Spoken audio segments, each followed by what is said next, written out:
그래서 우리가 본질을 바로 깨닫고 달려가는 자가 맞다면 날마다 우리의 본질은 하나야 돼요. 예수는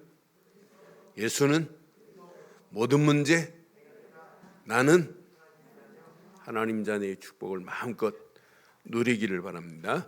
자, 오늘 하나님 말씀 보겠습니다. 마가복음 6장 45절로 52절 말씀 우리 교독하겠습니다. 마가복음 6장 45절 교독합니다. 오병이어의 기적이 일으킨 다음에 예수님이 이제 제자들을 재촉해서 배를 타고 건너가게 하시고 예수님이 오병이어의 기적 이후에 일어나는 사건입니다.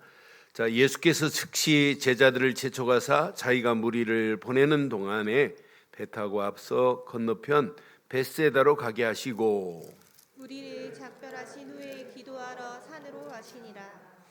저물매 배는 바다 가운데 있고 예수께서 홀로 무태에 계시다가 바람이 거스름으로 제자들이 힘겹게 노 젓는 것을 보시고 밤 사경쯤에 바다 위로 걸어서 그들에게 오사 지나가려고 하시매 제자들이 그가 바다 위로 걸어오심을 보고 유령인가요? 소리 지르니 그들이 다 예수를 보고 놀람이라.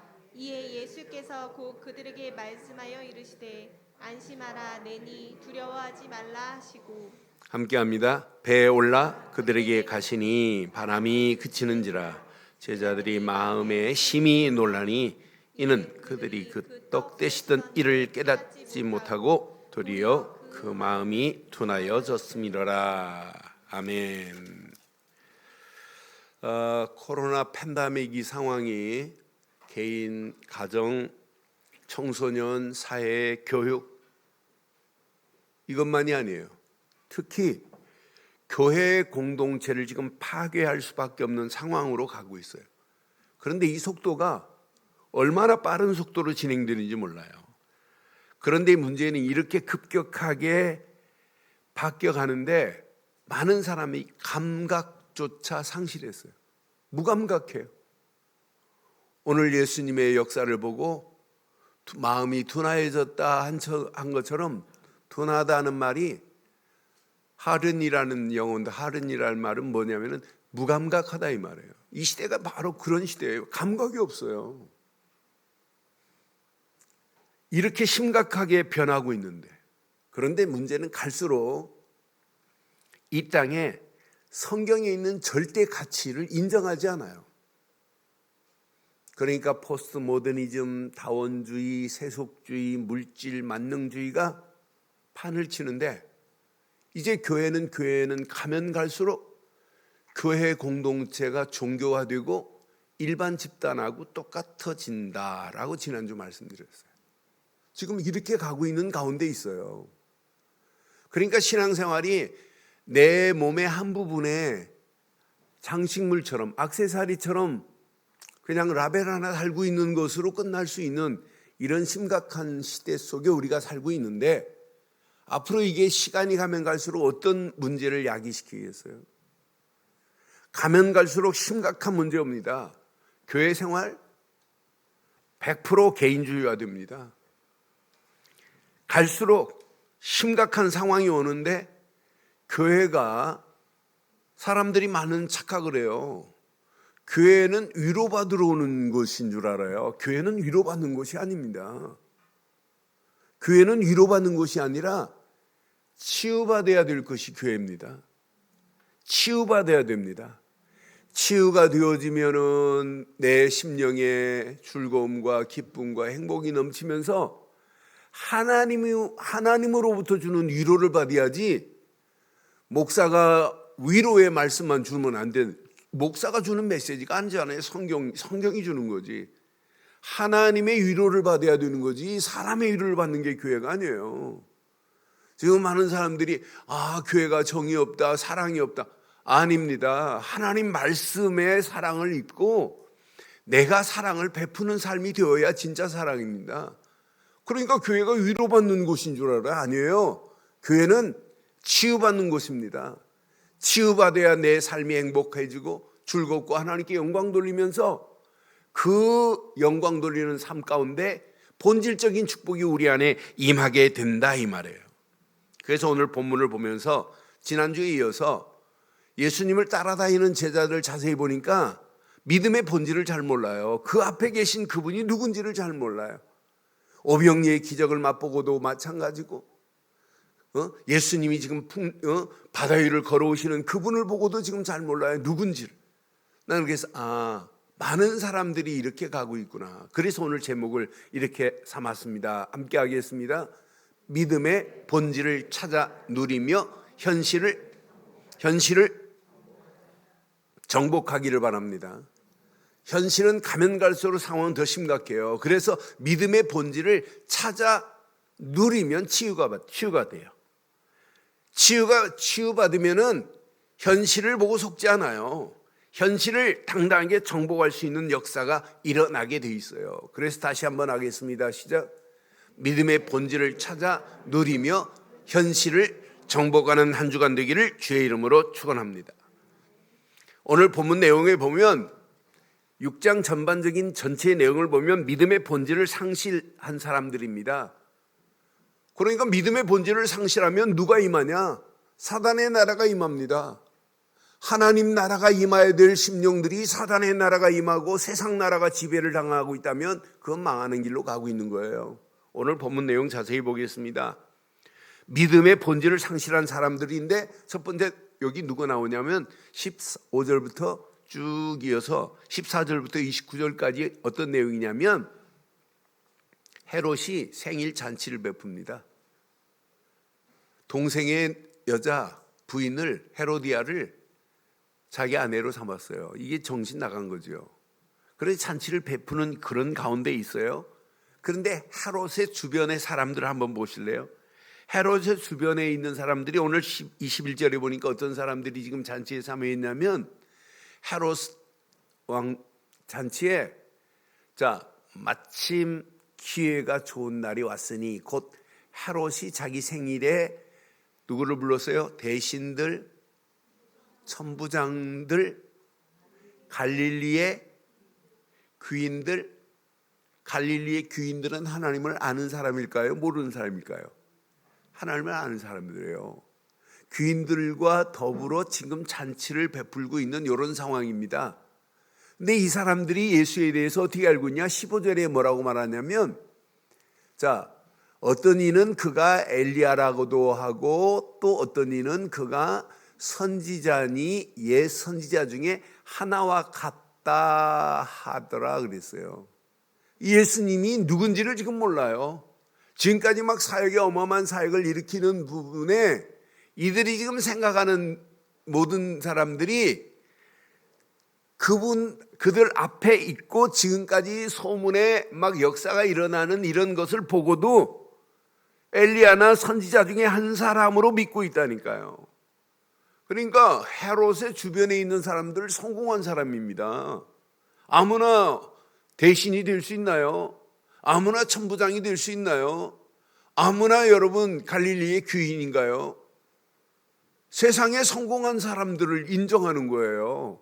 그런데 세상은 성공했지만은 이렇게 지금 사역의 소문을 듣고 병자를 치유하고 오신 그분, 오병이의 기적을 일으키는 그분이 누군지를 지금 모른다니까요. 그분에 대해서 엘리야 같은 애, 선지자 같은 애 라고만 한다.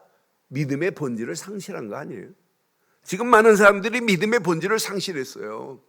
믿음의 본질을 상실하면 사단의 나라, 세상 나라가 그를 지배합니다. 하나님의 어마어마한 영적인 영원한 축복을 이미 상실했다고 봐도 돼요. 그런데 이들만이 아닙니다. 이들만이 아니고 예수님을 따라다니는 무리들이 있어요. 32절로 34절에 보면 확인해 드릴게요. 32절에 보면 이렇게 말씀해요. 이에 배를 타고 한적한 곳에 갈새.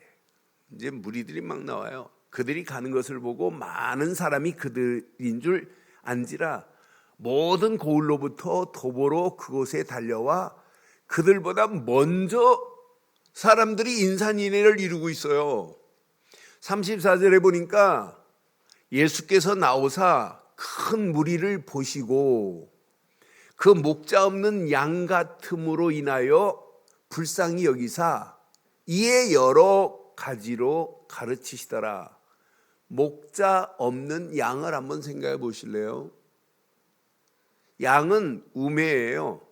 목자가 이끌어 가는 대로 가요. 그런데 목자가 없으면 양들은 제각기 아무거나 먹다가 양은 탈나거든요. 그러니까 목자 없는 양 같은 그들을 봐요. 그들의 목자가 그들 앞에 계신데 그를 치유하시고 기적을 일으키고 계시는 그분이 목자인데 참 목자를 발견 못하고 있는 병을 치유받고도 믿음의 본질을 알지 못하는 심지어 오병이의 기적을 체험하고도 믿음의 본질을 몰라요.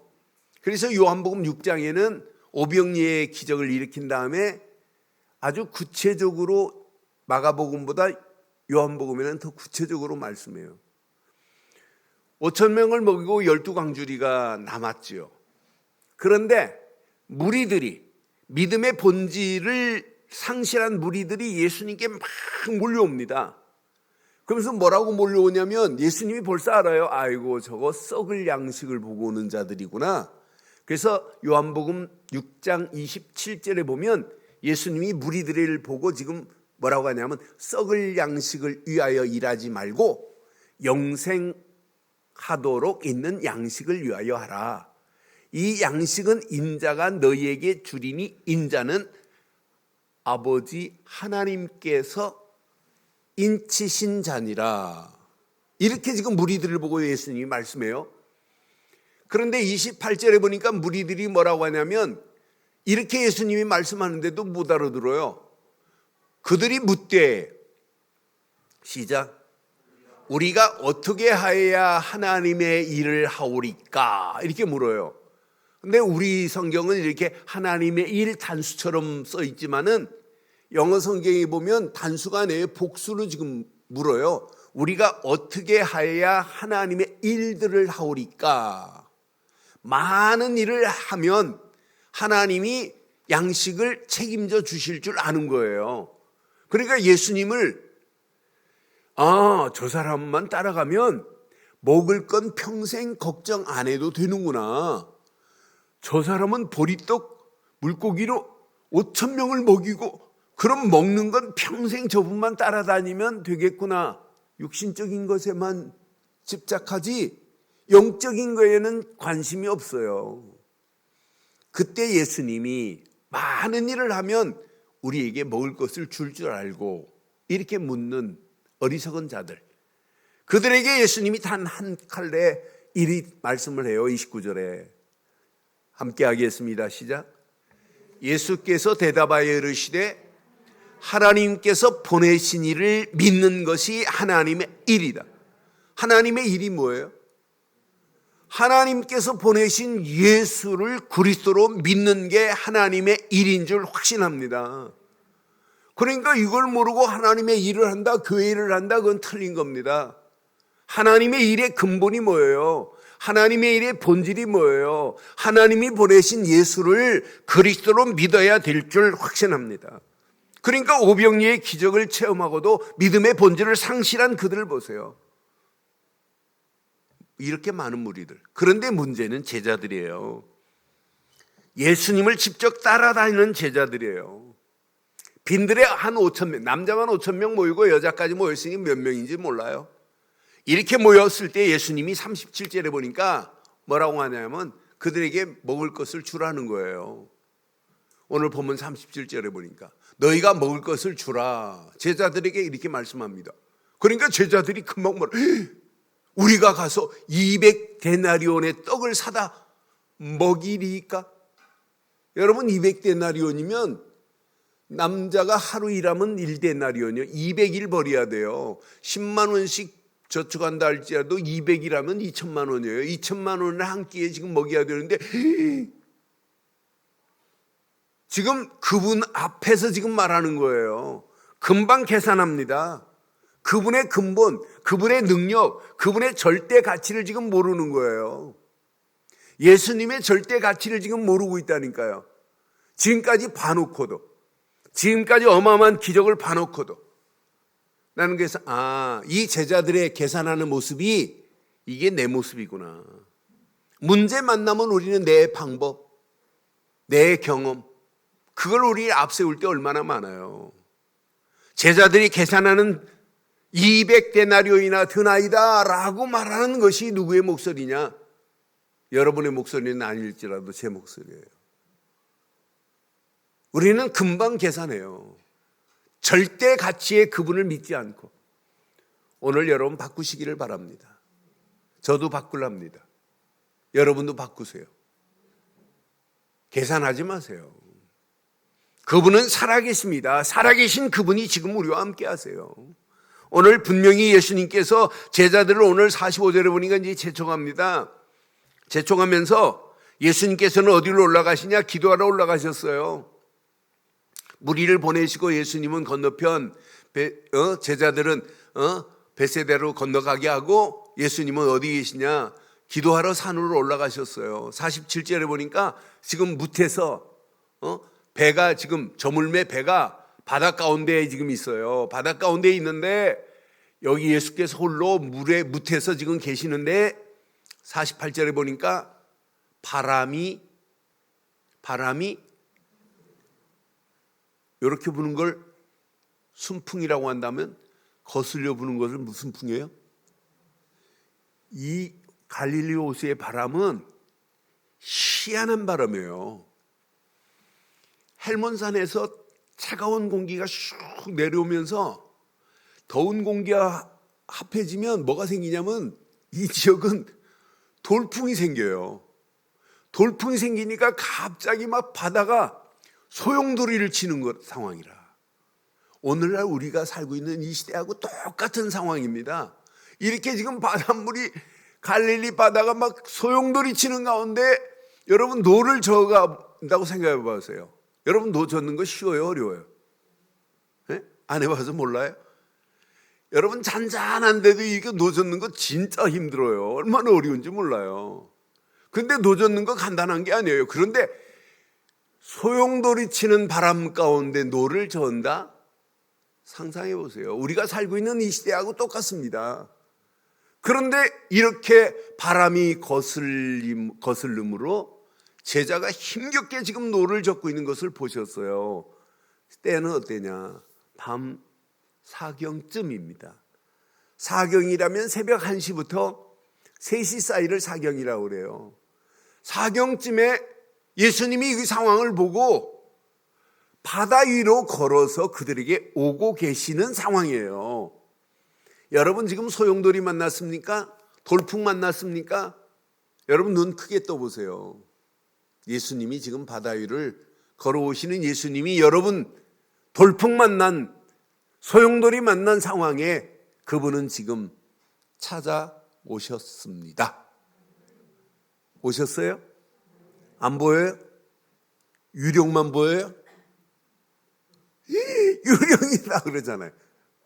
이 바보들 아니에요?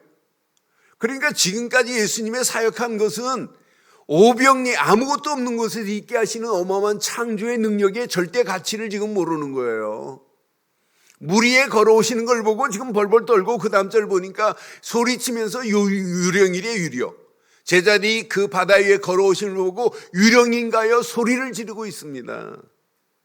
그런데 문제는 그 다음 절을 봐봐요.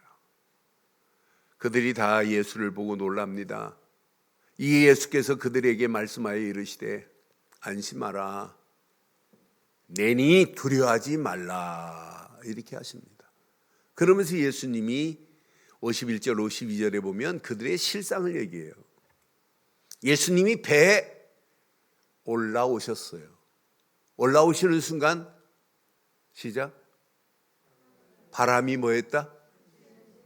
여러분의 심령에 소용돌이 치는 심령에 여러분 예수님이 주인 되는 순간 소용돌이가 멈추기를 바라요. 여러분의 가정에 소용돌이 치는 상황이 온다 할지라도 예수님이 주인 되는 순간 모든 소용돌이가 잔잔하게 될 줄 확신합니다. 이 시대 코로나 팬데믹 우한에서 시작한 이 코로나 상황이 전 세계를 덮고 있어요. 예수님이 주인 되는 순간 모든 백신보다 더 확실한 백신, 그리스도께서 잔잔하게 하는 날이 오게 될 줄 확신합니다. 안 믿으니까 지금 역사 안 일어나요. 이건 재앙 중에 재앙입니다. 이런 상황 가운데 예수님이 주인 되면 돼요. 그분을 우리의 믿음의 본질을 오늘 회복하기만 하면 우리의 심령만이 아니라 가정만이 아니라 우리 청소년들만이 아니라 이 시대가 진짜 회복되는 역사 일어나게 될 줄 확신합니다. 그런데 문제는 그분 주인 되면 되는데 교회도 그분이 주인 되면 상관없어요. 그분이 소용돌이치는 이런 상황에 우리 늘 좋은 교회에 주인으로 계시는 순간 모든 소용돌이는 잔잔하게 될 줄 확신합니다. 그런데 이런 상황을 보고도 그들의 마음이 어떤지 52절에 정확하게 말합니다. 이는 그들이 그 떡 떼시던 일, 오병이의 기적을 깨닫지 못하는 게 문제예요. 조금 전에 봐놓고 날짜로 보면 새벽이니까 어제입니다. 어제 오병이의 기적을 맛보고 제자들을 배를 타고 베세다를 지금 가게 하는 이런 상황이란 말이에요. 어제 베세다 들녘에서 그 맛을 봐놓고 오병이의 기적을 봐놓고 하루도 안 지나서 지금 상황이에요. 시간적으로 보면 깨닫지 못하고 도리어 그 마음이 시작 마음이 둔하여졌다는 말을 영어로 찾아보니까 harden이라고 하는 단어래요. 그런데 이 단어는 뭐냐면 무감각하다 이 말이에요. 그러니까 그들의 their think harden이 이렇게 했는데 그들의 마음이 이미 감각이 없다 이 말이에요. 이 감각 없는 게 믿음입니까? 감각 없는 게 이게 신앙입니까? 그래서 신앙생활은 센서가 작동이 잘 돼야 돼요. 영적 센서가. 금방 여러분 하나님의 방법으로 센서가 작동되고 성령으로 센서가 작동되는 사람은 문제를 문제라고 하네요. 위기를 위기라고 하네요. 사건을 사건이라고 하네요. 거기에 하나님의 숨겨준 계획을 발견하는 거지. 그게 우리의 신앙생활 아니겠어요? 오늘 제자들의 모습을 한번 보세요. 깨닫지 못하고 있어요. 깨닫지 못하고 도리어 마음의 무감각으로 빠져가는 이 모습을 보면서 우리 한번 이번 주간 한번 적용해 보세요. 현실의 상황 맞는 얘기예요. 진짜입니다. 틀린 얘기가 아닙니다. 근데 현실이 힘들고 어렵다 할지라도 여러분 계산하지 마세요. 어려울수록 여러분의 계산하지 말고 여러분 방법 쓰지 말고 여러분의 동기로 여러분의 경험으로 현실의 문제를 해결하려고 하지 마세요. 방법 쓰는 만큼 안 되고 여러분이 계산하는 만큼 안 됩니다. 현실 여러분의 이루는 절대 불가능합니다. 내 힘으로 내 방법으로 절대 불가능해요. 될 것 같이 보여도 결국은 해결 안 될 문제들이 얼마나 많아요. 그런데 방법이 절대 불가능한 상황을 절대 가능케 하실 분은 예수뿐입니다. 오병이의 기적을 누가 일으켜요? 5,000명을 먹이고 12광주리를 어떻게 남겨요? 제자들의 계산으로는 200데나리온이나 드는데 이 계산 안 맞잖아요. 아니 무리를 누가 걸을 수 있어요? 그건 초과학적인데 이론적으로는 여러분 무리에 걸을 수 있어요. 이 발 들어가기 전에 이 발이 먼저 뛰고 이 발 들어가기 전에 막 걸을 수 있는 것처럼 보여도 이렇게 걸을 수 있는 사람이 어디 있어요? 없어요. 이건 우리의 현실 절대 불가능하지만 우리가 믿는 그 믿음의 주여 온전케 하시는 예수만이 알 수 있습니다. 그래서 이 믿음을 가진 저와 여러분들이 믿음의 본질이 회복된다면 코로나19도 당당하게 이길 수 있습니다. 여러분이 오늘 믿음의 본질을 회복하고 발걸음을 떼신다면 4차 산업혁명이 본격화되고 우리의 삶 속에 피부로 느낄 정도로 이제 느껴지는 때가 곧 옵니다. 이런 상황이 도래해도 아무 관계 없습니다. 나는 절대 불가능하다. 하지만 내가 믿는 믿음의 주요 온전케 하시는 예수만이 절대 불가능을 절대 가능케 할 줄 확신합니다. 그래서 오늘 우리가 믿음의 본질이 오늘 회복되어지는 복 있는 시간 되기를 주의 이름으로 축원합니다. 자, 믿음의 본질을 찾아 누려야 됩니다. 믿음의 본질을 정확하고 바르게 찾아 누리기만 하면 돼요. 그래서 오늘 이 누림 안에서 늘 확신만 가지고 가면 확신 안에서 흐름을 잘 타세요. 늘 흐름 속에 가는데 하나님의 성령이 내게 역사하시는 것이 체험이 돼요. 하나님 나라가 내게 임한 것이 확인이 돼요. 사단의 나라가 점점점 내 안에서 꺾여지는 것이 보여요. 하나님의 보좌와의 능력이 내게 체험되는 역사가 일어나는데 내 힘으로는 도저히 안 되는 상황이 어느 시간표가 되면 정복의 자리에서 이미 서 있는 날이 오게 될 줄 확신해요. 그래서 이번 주 믿음의 본질만 하나 회복하면 여러분 가는 발걸음 100% 승리합니다. 성경의 믿음의 근본적인 본질을 얘기해요. 원래 인간은 하나님의 형상대로 지음받았어요. 창세기 1장 27절 8절에 하나님의 형상대로 지음받고 생육하고 번성하고 땅을 정복하고 다스릴 수 있는 모든 축복을 하나님이 우리에게 허락해 주셨습니다. 에덴 동산에는 죄가 없었어요. 처음에는 하나님과 함께하고 있으니 이것만큼 행복한 게 어디 있겠어요. 그런데 하나님께서 선악을 알게 하는 열매만 먹지 마. 창세기 2장 17절. 그런데 많은 사람들이 잘 이해를 못해요. 하나님의 형상대로 지음받은 인간은 하나님을 떠나면 안 돼요. 물고기가 물을 떠나면 안 되듯이 선악을 알게 하는 열매를 먹지 말라 이 말. 내가 너에게 약속한 언약의 말씀을 떠나면 안 돼. 너 이걸 지키고 있어야 돼 라고 하는 거예요. 교통신호등과 마찬가지예요. 창세기 2장 17절 선악과는 안 지키면 안 돼요. 안 지키면 사고 나잖아요. 근데 마귀라는 놈이 와가지고 야야 먹어봐. 먹는 날에는 네 눈이 밝아지고 넌 하나님같이 된단다 라고 하는 유혹에 아담과 하와가 보암직도 하고 먹음직도 하다고 하면서 하와가 남편까지 줘가지고 따먹음과 동시에 하나님과 좋은 관계, 하나님 나라가 파괴되고 사단의 나라, 세상 나라의 지배되기에 시작되었어요. 사단의 손에 끌려가는 저 현장, 아담과 하와를 어떻게 하면 구원할까라고 구원의 계획을 세우신 분이 하나님이시고 구원의 계획을 이루신 분도 하나님이십니다. 이걸 보고 언약이라고 하는 겁니다. 이 땅에 언약을 내시고 언약의 주인공을 보내야 되겠다. 그래서 사단의 머리를 박살내고 깰 수 있는 여자의 후손을 보내겠다. 독생자 예수를 보내겠다. 계획하신 분이 하나님이세요. 그분이 독생자 예수를 이 땅에 보내셨어요.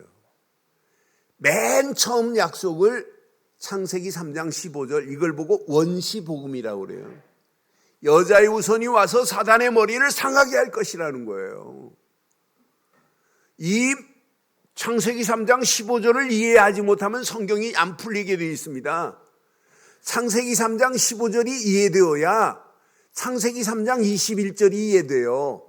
아담과 하와에게 가죽옷을 지어 입히신 양 한 마리를 죽여서 피를 흘려야 회복이 되는구나. 피의 비밀을 알아요.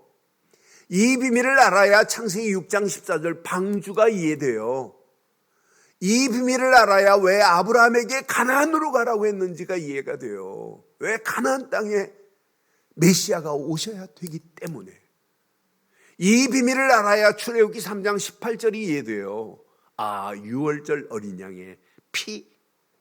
이 비밀을 알아야 창세기 3장 15절의 비밀을 알아야 보라, 처녀가 잉태하여 아들을 낳을 것인데 그의 이름을 임마누엘이라 하리라.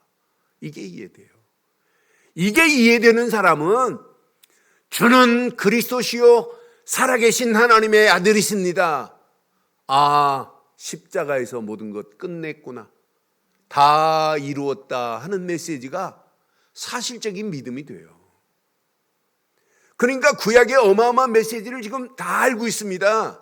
천부장들도 알고 있고 갈릴리 귀인들도 알고 있어요.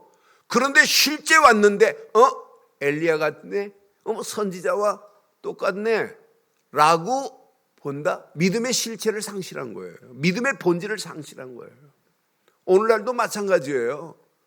제가 지난주 58년 동안 모태신앙으로 신앙생활한 친구를 만났어요. 뭘 믿었니? 뭘 믿니? 근본을 몰라요. 근본. 지금 심각합니다.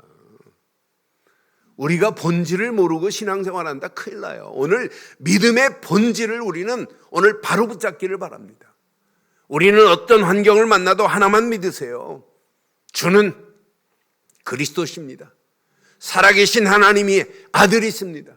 이분이 십자가에서 모든 거 다 끝냈습니다. 그래서 요한일서 5장 1절에 분명히 이렇게 말해요. 예수께서 시작. 예수께서 그리스도이심을 믿는 자마다 하나님께로부터 난 자니 또한 나신 이를 사랑하는 자마다 그에게서 난 자를 사랑하느니라. 4절에 분명히 말하죠. 4절 내 것으로 딱 붙잡으세요. 요한일서 5장 4절.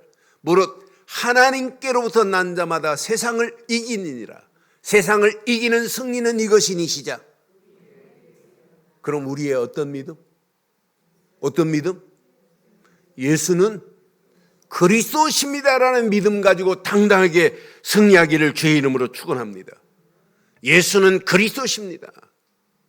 내가 우리 렘넌트들을 이렇게 껴안고 껴안을 때마다 기도하는 마음으로 껴안아요. 그때 내가 귀 속에 그럽니다. 예수는 그럽니다. 그럼 그 아이들 고백합니다. 그리스도 모든 문제 해결자, 나는 하나님 자녀.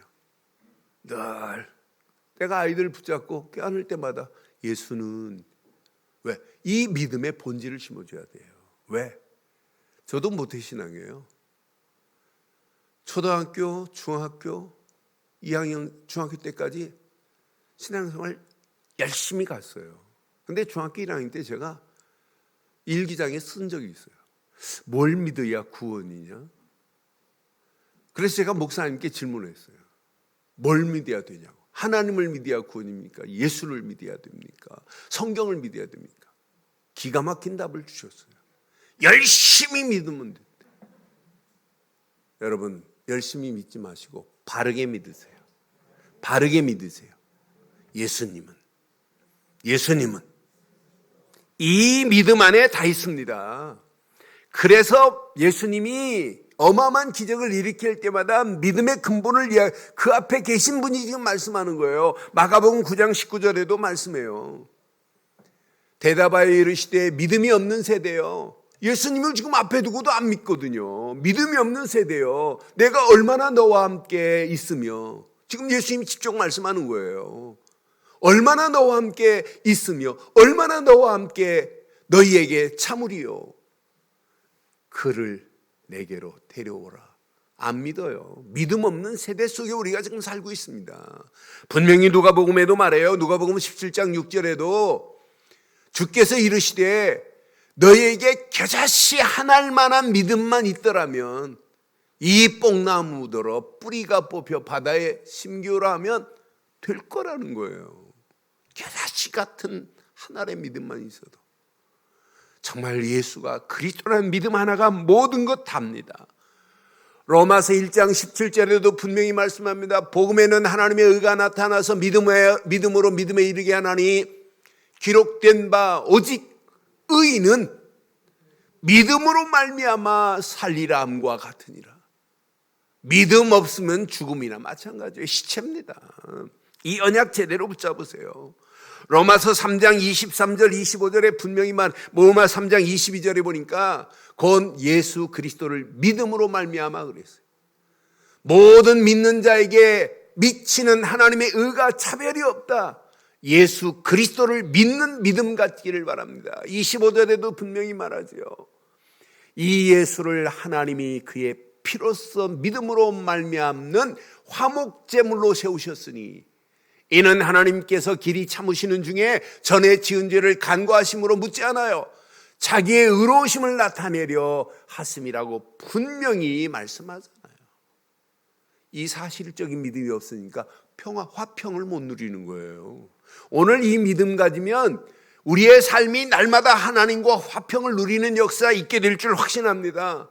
그래서 로마서 5장 1절에 분명히 이렇게 말씀하잖아요. 그러므로 우리가 믿음으로 의롭다 하심을 받았으니 우리 주 예수 그리스도로 말미암아 시작 하나님과 화평을 누리는 한 주간의 시작이 되기를 주의 이름으로 축원합니다. 하나님과 화평을 누리면 여러분 이게 치유 아니에요? 하나님과 화평을 누리는데 하나님의 임마누엘의 역사에 체험이 안 돼요. 하나님의 임마누엘의 역사에 체험되면 하나님의 보좌의 능력이 우리의 삶을 지배하는 것이 확인되잖아요. 나는 예수를 그리스도로 믿은 것밖에 없는데 하나님의 손은 나를 구원하셨고 하나님의 성령은 내 안에서 지금도 역사하고 계시는 줄 확신합니다. 이게 누려지면 누려질수록 보입니다.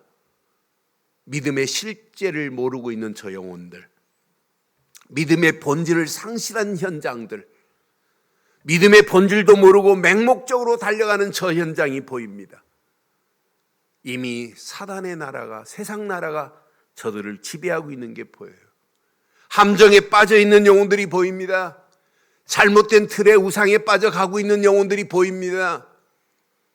6가지 영적 상태의 올무에 벗어나지 못하고 붙잡혀 있는 영혼들이 보입니다. 현장에 이렇게 망하는 길로 가고 있어요. 평안이 없어요. 하나님이 없는데 어떻게 평안이 있어요? 망하는 길로 끌려가고 있죠. 그러니까 이 비밀을 모르면 지금 망하는 길로 가고 있어요. 이런 사람들에게 우리가 답을 줘야 되는 거 아니에요? 지금 현장이 이렇게 죽어가는데 그들을 살릴 수 있는 유일한 길은 하나밖에 없습니다. 하나님이 그의 심령의 주인으로 계시면 돼요. 여러분, 전도만큼 쉬운 게 어디 있겠어요? 내가 예수를 그리스도로 믿었는데 죽었던 내가 살아났는데, 내가 예수를 그리스도로 믿은 것밖에 없는데 해방받았는데, 예수를 그리스도로 믿은 것밖에 없는데 절망 가운데 영혼이 끌려 지옥 갈 영혼이 산 소망으로 바뀌어지고 하나님 나라 축복을 누리게 했으니 이것만큼 복이 어디 있겠어요? 저는 제 안에 있는 예수를 그리스도로 말할 수 있다는 게 너무너무 행복해요. 이 비밀을 말하기만 하면 여러분 얼마나 놀라운 역사가 일어나겠어요. 제가 어제 결혼식 갔는데 제 요것만 보고 저를 알아보는 한 40년도 넘었어요. 요것만 보고 알아봐요. 마스크를 썼는데 갑자기 나보다 키 큰 머리가 희끗희끗한 친구가 오더니 형님 아니세요? 그래요. 아니 누구신데요? 그래요. 저 누구누구라. 그런데 같은 동네에 있었는데 1년 후배예요. 근데 제가 어제 사람 착하게 살아야 되겠구나.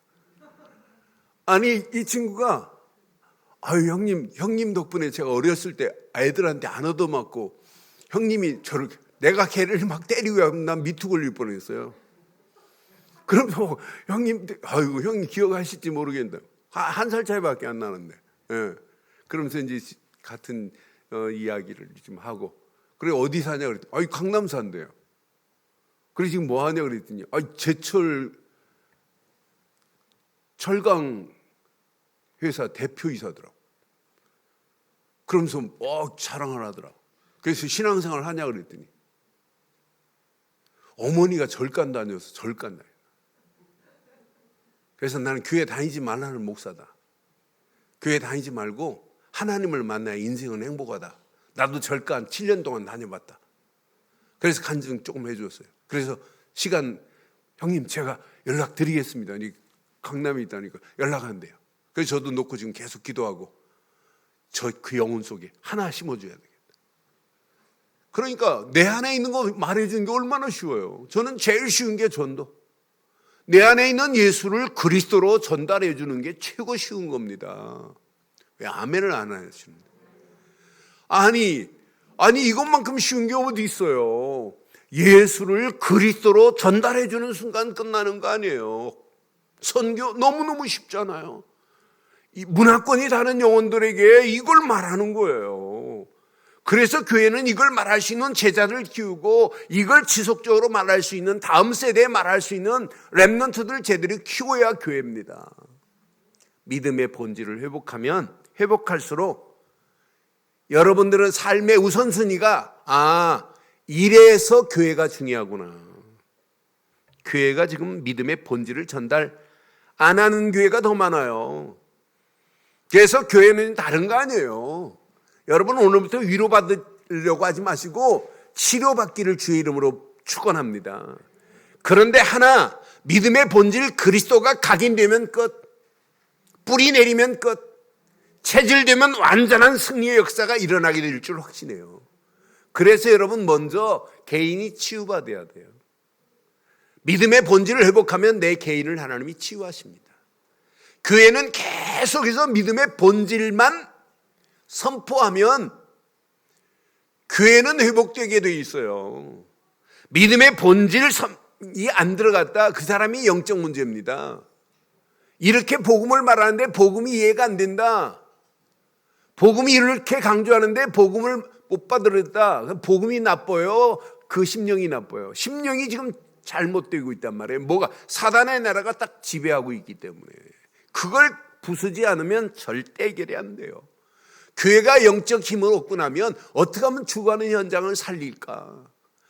현장에 살아나되 하나님이 원하시는 237개 나라 빈 곳 5천 종족을 어떻게 하면 살려서 하나님의 나라를 전 세계에 확장시킬까? 이게 하나님이 계획한 계획입니다. 누구를 통해서? 믿음의 본질을 회복한 저와 여러분들을 통해서 하나님이 원하는 이 일에 우리 대강하지 말고 올인하면 어떨까요? 올인하는 저와 여러분들 되기를 주의 이름으로 축원합니다. 결론 내리겠습니다. 저와 여러분들의 그릇이 그냥 그릇이 되면 안 돼요. 모든 것을 수용할 수 있는 믿음의 그릇 되기를 주의 이름으로 축원합니다. 그러니까 믿음의 그릇이 준비돼야 돼요. 믿음의 그릇은 어지간한 건 다 포용하고 수용하고 용서하고 관용을 베푸는 게 믿음의 그릇이에요. 어떤 사람은 내가 정해놓은 그 선에 안 맞으면 믿음도 없어요. 그 선이 다 카트시킵니다. 아닙니다. 교회는 모든 사람들을 믿음으로 포용할 수 있는 믿음의 그릇 되기를 주의 이름으로 축원합니다.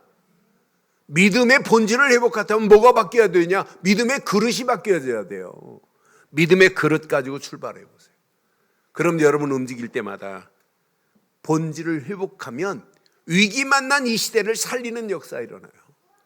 만나는 사람마다 본질만, 지난주 메시지처럼 복음의 본질, 성경의 본질, 말씀의 본질, 오늘 믿음의 본질, 이것만 설명하는데 본질이 그 사람 회복시켜버리면 위기 만난 영혼도 회복되는 역사 있게 될 줄 확신합니다. 내 힘으로 할 수 없기에 24 집중하세요. 누가 역사되느냐? 보좌와의 능력이 역사해야 이 일을 이루는 거지 내 힘으로는 안 돼요. 오늘도 이 언약 가슴에 잘 새기시고 24 집중 속에서 하나님의 보좌와의 능력이 역사하셔서 우리 움직이는 발걸음마다 하나님 흑암 나라가 무너지고 사단 나라가 무너지고 세상 나라가 하나님 나라로 바뀌어지는 최고의 축복의 역사가 일어나기를 주의 이름으로 축원합니다.